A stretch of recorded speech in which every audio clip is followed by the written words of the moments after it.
Hi and welcome.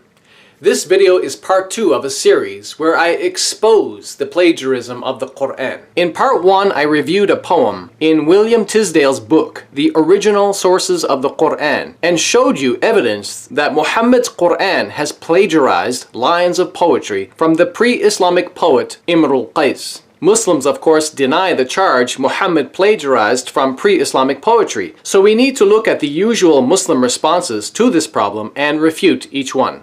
I will divide these Muslim claims and questions as external evidences and internal evidences. Let's deal with the external ones first.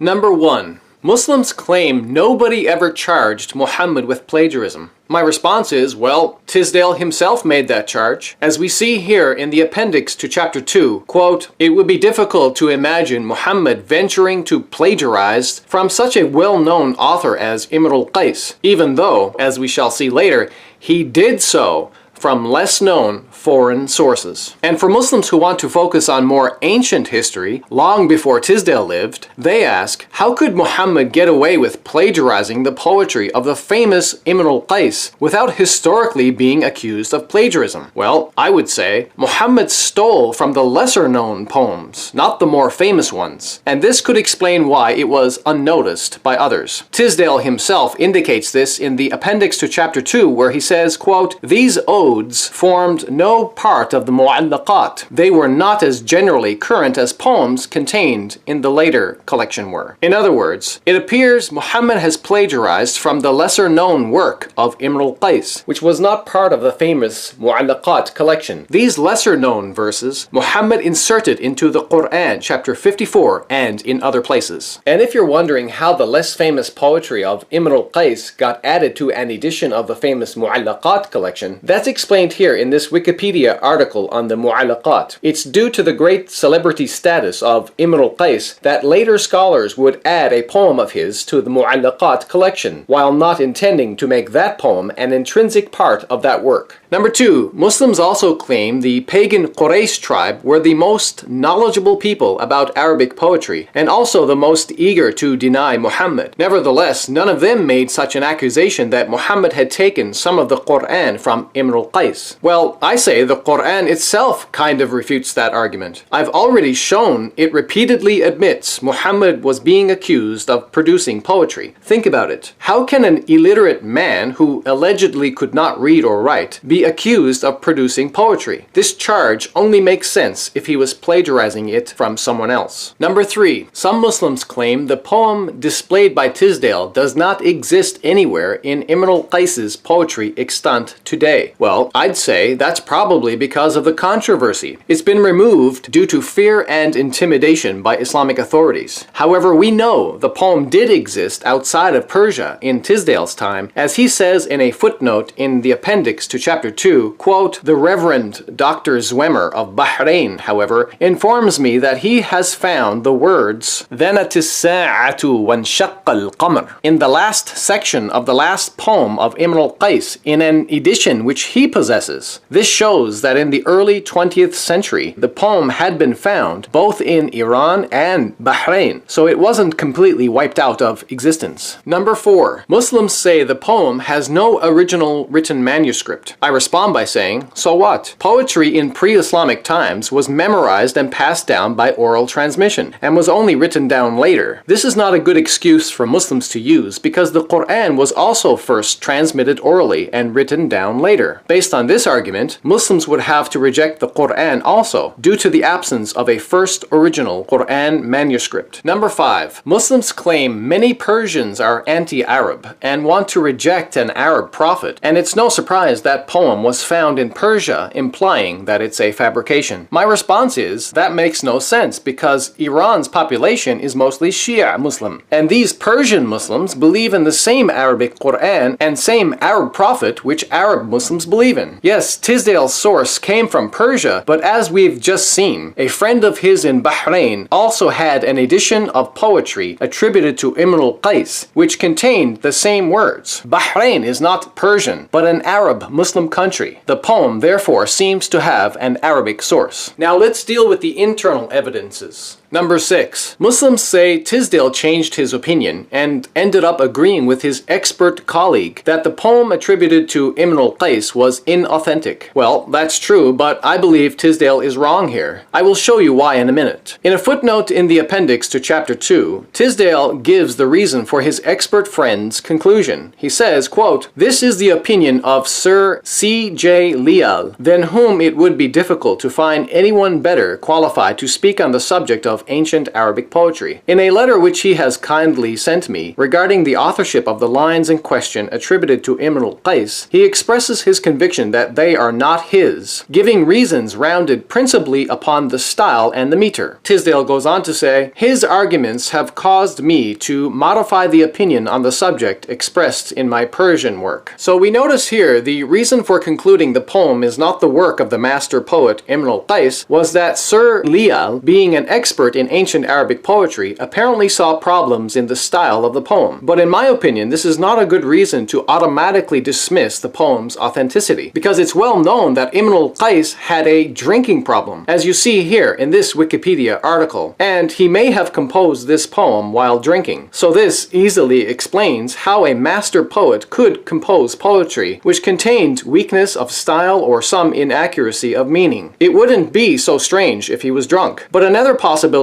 is that the scribes who copied Imr al-Qais's poem may have made copyist errors. Such errors could occur especially if copying poetry from a different Arabic dialect. Lastly, it's important to point out that in one of his footnotes, Tisdale mentioned that in Bahrain there were scholars of Islam or learned Muslims who apparently thought the poem was original because they found it perplexing or troubling. Number 7. Muslims also claim this poem attributed to Imr al-Qais cannot be original because there are expressions of monotheism in it. The poetry mentions as-sa'a, or the hour, and the belief in being revived on the day of judgment. They claim this is surprising for a poet known to have a bad moral character, and pre-Islamic Arabs did not believe in resurrection and doomsday. Well, I say there is some evidence that Imr al-Qais may have been a Christian of some sort. Not a true Christian, a bad one perhaps. Or he may have been influenced by Christianity in some ways. And this means Muhammad was even more likely to plagiarize from him because Muhammad was known to plagiarize from Jewish and Christian sources at other times. If Imr al-Qais was a pagan, Muhammad would have been less likely to plagiarize from him. As you see here in this Wikipedia article, Imr al-Qais was known to have contact with influential Christians of that time. So it's not so strange that he wrote some of his poetry while being influenced by biblical concepts. In ending this video, I will conclude that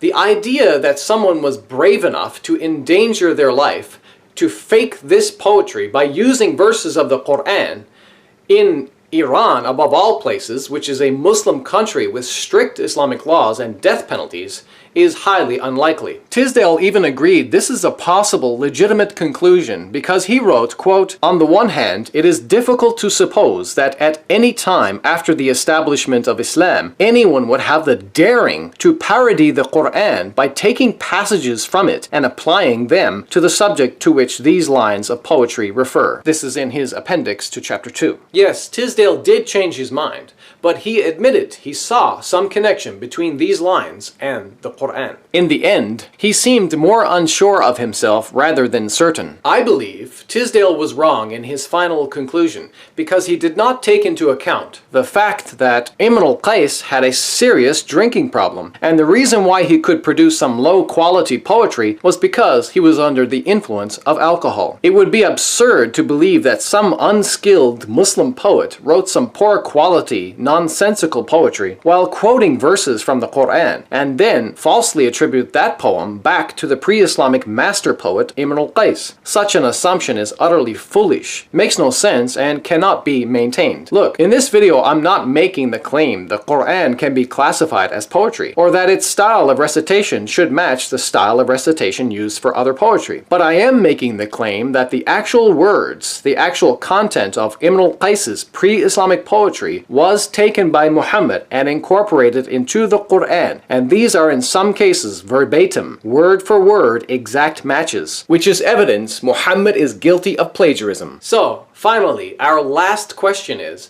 Why would Muhammad need to plagiarize poetry?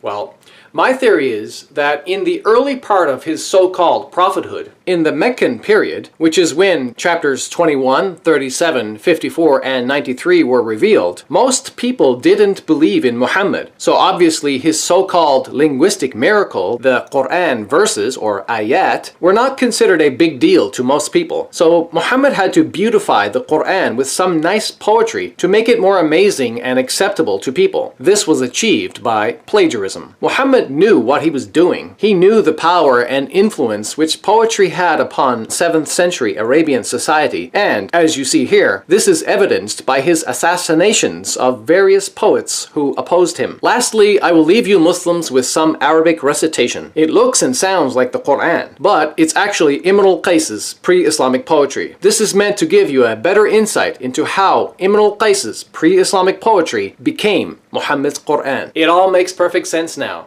دنت الساعة وانشق القمر عن بزاد صاد قلبي ونفر أخور قد خرت في أوصافه ناعس الطرف بعينه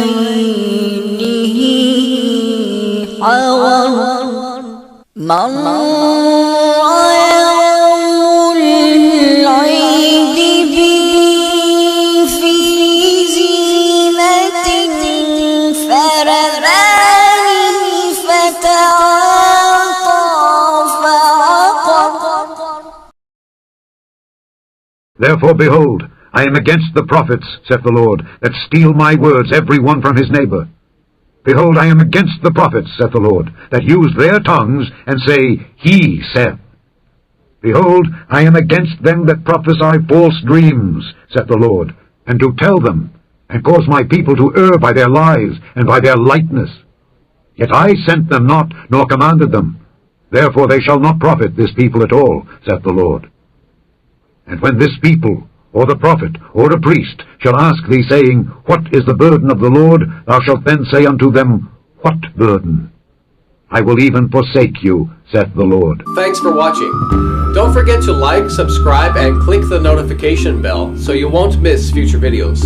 Also, to support my work, please consider becoming a patron at patreon.com/don'tconverttoislam. Thank you, and may God our Father bless you in the name of Jesus Christ. Amen.